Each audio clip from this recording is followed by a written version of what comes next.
Hi guys, welcome to my channel. இன்னைக்கு medical coding பற்றி பேசிக்காக நம்ம பார்க்க போகிறோம்.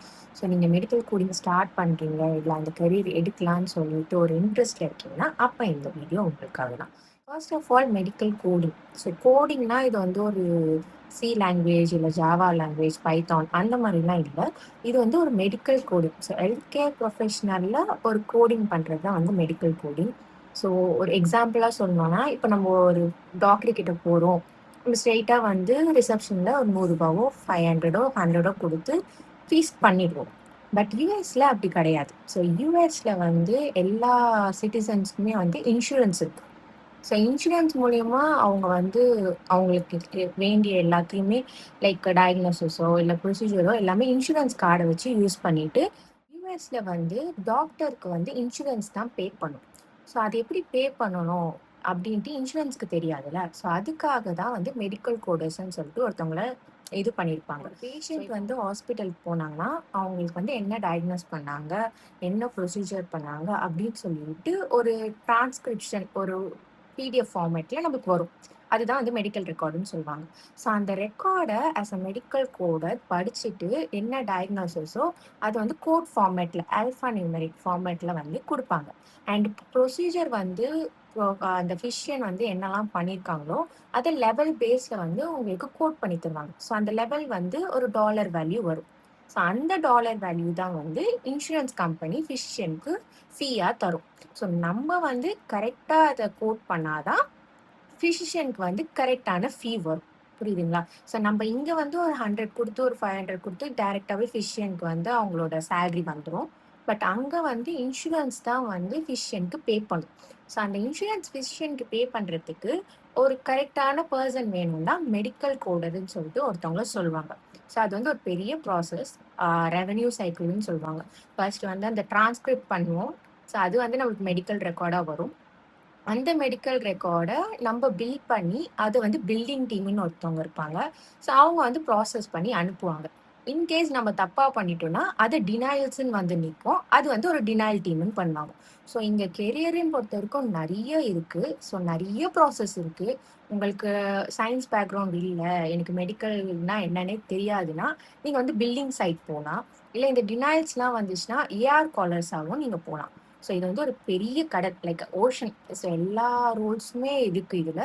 உங்களுக்கு வேண்டியதை நீங்கள் பிக் பண்ணி கோடர் உங்களுக்கு செட் ஆகுமா அப்படின்னா, உங்களுக்கு மெடிக்கல் ஃபீல்டில் இன்ட்ரெஸ்ட் இருக்குது, நீங்கள் ஒரு சயின்ஸ் பேக்ரவுண்டாக இருக்கீங்க, நான் டெய்லியும் டார்கெட்டை முடிப்பேன், எனக்கு குவாலிட்டி ஓகே, எனக்கு லைட் ப்ரெஷர் ஓகேனா நீங்கள் இந்த ஃபீல்டை தாராளமாக எடுக்கலாம். இல்லை நான் டார்கெட்லாம் பண்ண மாட்டேன், எனக்கு அந்த 8 hour ஷிஃப்ட்லாம் எனக்கு பிடிக்காது, அந்த மாதிரினா இது உங்களுக்கு ரொம்ப ரொம்ப ப்ரெஷராக இருக்கும்.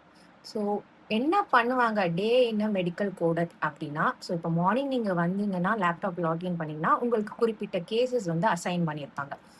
ஃபார் எக்ஸாம்பிள் ஒரு 50 100 அந்த மாதிரி இருக்கும். அது based on project.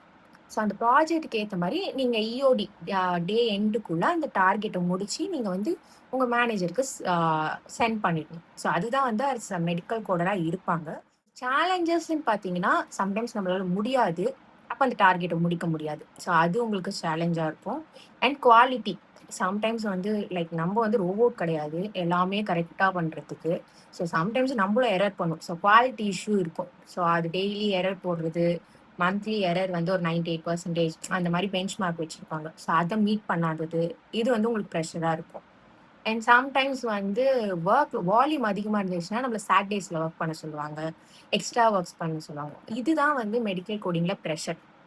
As a ஃப்ரெஷராக கொஞ்சம் ஸ்ட்ரகிள் பண்ணுவீங்க. பட் ஒரு எக்ஸ்பீரியன்ஸ் வந்துருச்சுன்னா it will be very easy. Career க்ரோத்துன்னு பார்த்தீங்கன்னா, ஆஸ் அ ஃப்ரெஷராக நீங்கள் ஒரு எக்ஸிக்யூட்டிவாக ஜாயின் பண்ணுவீங்க. அப்புறம் ஒரு சீனியர் எக்ஸிக்யூட்டிவ் ஆவீங்க. அப்புறம் குவாலிட்டி அனலிஸ்ட் ஆவீங்க. அதுக்கப்புறம் டிஎல், அதுக்கப்புறம் assistant manager, manager. But career க்ரோத்துன்றது இதில் ரொம்பவே நல்லாயிருக்கும். பட் உங்களை பொறுத்த வரைக்கும் ப்ரொடக்ஷன், குவாலிட்டி இது ரெண்டுமே நீங்கள் மெயின்டைன் பண்ணிங்கன்னா அடுத்தடுத்த லெவலுக்கு நீங்கள் ஈஸியாகவே மூவ் பண்ணிடலாம். Work from home. Work from home ஈஸியாக கிடைச்சிடாது. இனிஷியலாக நானும் ஆஃபீஸ்க்கு போனேன். ஒரு 1 or 2 years நீங்கள் கஷ்டப்பட்டு ஆஃபீஸ் போனீங்கன்னா ஒர்க் ஃப்ரம் ஹோம் மெடிக்கல் கோடிங்கில் தாராளமாக தராங்க. நீங்கள் ஈஸியாகவே ஒர்க் ஃப்ரம் ஹோம் வாங்கிடலாம். ஆஸ் அ மதராக நீங்கள் இது ஒர்க் பண்ண முடியுமானா எஸ் முடியும். ஸோ கொஞ்சம் உங்களை பாப்பாவை பார்த்துக்கிறதுக்கு யாருனா இருந்தாங்கன்னா நீங்கள் வந்து முடிச்சிடலாம். அண்ட் இது வந்து ஃப்ளெக்சிபிளாகவும் இருக்கும். நீங்கள் ஷிஃப்ட்டுக்குள்ளே முடிக்கணும்னு இல்லை. ஸோ ஏர்லி மார்னிங் நீங்கள் லாகின் பண்ணி கொஞ்சம் முடிச்சுக்கலாம். அதுக்கப்புறம் கூட நீங்கள் முடிச்சுக்கலாம். பட் எண்ட் ஆஃப் த டே வந்து உங்களோட டார்கெட்டை நீங்கள் முடிச்சாகணும்.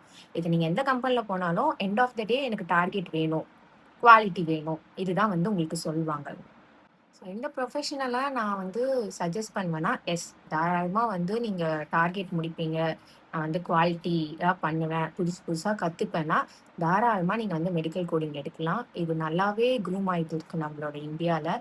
பட் நானும் பார்க்குறேன் நிறைய பேர் க்யூவில் நிற்கிறாங்க. எஸ் நிறைய பேர் க்யூவில் நிற்கிறாங்க. பட் நீங்கள் வந்து அந்த பேசிக்கில் கான்ஃபிடென்ஸாக இருந்தீங்கன்னா you can definitely get a job.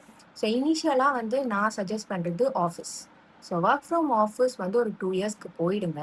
So அதுக்கப்புறம் நீங்கள் தாராளமாக வந்து ஒர்க் ஃப்ரம் ஹோம் எடுத்துக்கலாம். ஏன்னா இனிஷியலாக உங்களுக்கு எல்லா டவுட்டுமே வந்து ஒர்க் ஃப்ரம் ஆஃபீஸில் தான் கிடைக்கும். ஏன்னா ஒர்க் ஃப்ரம் ஹோமில் யாரும் கால் எடுக்க மாட்டானுங்க. ஸோ நீங்கள் ஒர்க் ஃப்ரம் ஆஃபீஸ் போயிட்டீங்கன்னா ரொம்பவே ஈஸியாக இருக்கும். ஸோ ஆஸ் அ ஃப்ரெஷர் தாராளமாக நீங்கள் எடுக்கலாம். But keep in mind that I can work with pressure, I can work with target quality. So இனிஷியலாக I will stretch to 12 hours also அப்படின்னா தாராளமாக இந்த ஃபீல்டு எடுத்து நீங்கள் பண்ணலாம். But initially it will be very tough for 6 months. After that only you can pick it up. But initial டேஸில் நீங்கள் விட்டுட்டிங்கன்னா அதுக்கப்புறம் உங்களால் பிக்கப் பண்ண முடியாது. So it will be little struggle at initial, but try to be at sustain and get your job at your best. வாட்சிங் my videos. And next வீடியோவில் என்ன மாதிரி டாபிக் உங்களுக்கு மெடிக்கல் கோடிங் பற்றி தெரியணும்னு கமெண்ட் செக்ஷனில் போடுங்க. அண்ட் நெக்ஸ்ட் வீடியோவில் வந்து இந்த மெடிக்கல் கோடிங்கில் இன்ஸ்டிடியூஷன்ஸ் ஸ்கேம் பண்ணுறாங்க, சிபிசி தான் முடிச்சாகணும். ஸோ அதை பற்றி நான் நெக்ஸ்ட் வீடியோவில் போடுறேன். வேறு எதனா ஒரு வீடியோ இல்லை உங்களுக்கு இன்டர்வியூ டிப்ஸு இல்லை என்னென்ன கம்பெனிஸ் இருக்குது, ஸோ அந்த மாதிரி வீடியோஸ் எதனா வேணும்னா கமெண்ட் செக்ஷனில் போடுங்க. I try to make that video. Thank you for வாட்சிங் அண்ட் ப்ளீஸ் சப்ஸ்கிரைப்.